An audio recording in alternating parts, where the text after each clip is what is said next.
Okay, here we are today. It's a visitor to the Tokoroa Airfield here. It's a Cresco. It's a top-dressing agricultural aircraft. Hopefully you can hear me over the wind noise because it's very windy today. Now these are quite an amazing aircraft. You see they've got this tip dihedral. It serves two purposes, I think. It gives the aircraft some stability, but also means that there's more clearance between the tip of the wing and the ground. If you're doing a lot of low turns, that can be a life-saving feature. So let's have a close-up look at this thing, see what makes it tick. Now up front here we've got a turboprop engine with a constant speed prop. In fact, it's variable pitch, so they can actually back these things up. They can reverse them if they need to by putting a reverse pitch on this prop. Hopefully before this goes I'll get some footage showing one doing just that, backing up into this position against the drain here. Three-bladed prop because there's an awful lot of power there. They need to convert that power into thrust, and you don't want to have too much in the way of prop diameter because it limits your ground clearance, and when you're operating off a rough field or whatever, you want as much ground clearance as you can get. Now this one's owned by Aerowork Limited. It's a well-known a company with a long heritage of fertilising properties and spraying and agricultural aviation in New Zealand. Now up here we've got the cockpit. I'm not going to climb up there because I don't have a ladder, but let you know how hard the life these things have. Look at here's the leading edge. Look at this. This is the kind of damage that it's not uncommon for these things to sustain, and it's still flying it. That's pretty much superficial. It's only the leading edge. The spar produces most of the strength in these wings. And let's have a look underneath at the agricultural aspects. Now here we go. This is a pump that's driven by the airflow as the plane moves through the air. It's a centrifugal pump. It feeds out here through these spray booms, and each of these booms has another little pump on here that does some of the atomizing of the spray.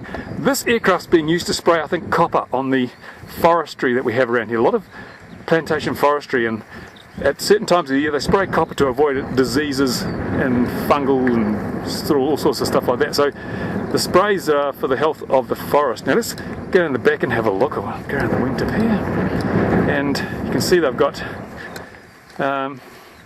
counterbalanced. A fence is actually on the end of the aileron there to stop air spilling out from the wing out through the gap that would otherwise be there. Now, huge control surfaces, aerodynamically and statically balanced, so it makes it easier for the pilot to use the controls.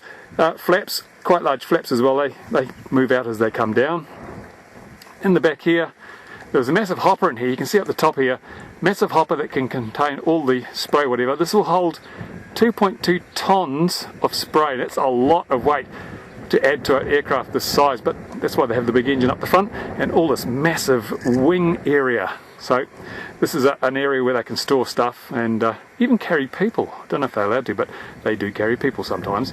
Now move down the back here, as you can see, proudly New Zealand.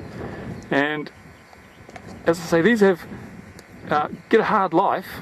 They're not pampered in any way, although they tend to maintain them as well as they can, because obviously when you're flying close to the ground you don't want unexpected things to happen. Here's the thing now. It looks like it's got a covering here to stop bits and pieces from damaging the leading edge of the tailplane, because of course it's right behind the wheels. Down here the wheels will kick up stones and all sorts, so without this shield over the leading edge you could get quite a bit of damage sustained along here over a period of time. Now get you another look at these pumps. They're quite clever, quite complicated bits of equipment, not as simple as you might think. And you notice, unusual for an aircraft, they have mud flaps, because as I mentioned before, we get mud and all sorts of things kicked up from those wheels as you land on sometimes quite muddy or rutted paddocks. So that's quite a handy feature. Now one thing I find rather surprising for an aircraft like this is the tiny, tiny rudder. Look how small that rudder is. When you think about it, for an aircraft that has to be extremely manoeuvrable and able to sideslip into landings and so forth, that is an incredibly small rudder. It's a tiny percentage of the total vertical stabilizer. I don't know why that is, and if the pilot comes back, I'll try and interview him and get some insight into how these things handle and exactly whether that rudder is even effective. I would hope it would be.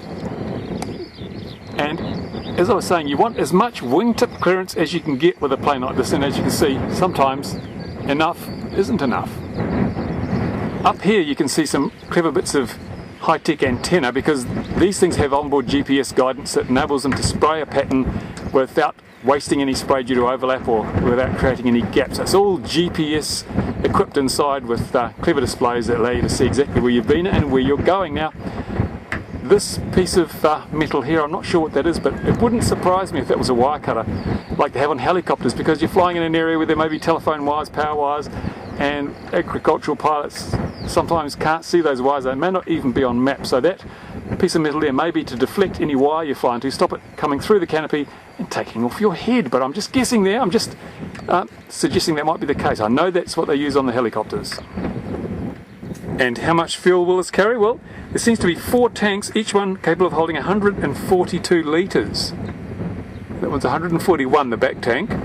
Front tank is 142, and the same on the other side. That is an awful lot of fuel, but then again, a powerful gas turbine engine will use a lot of fuel.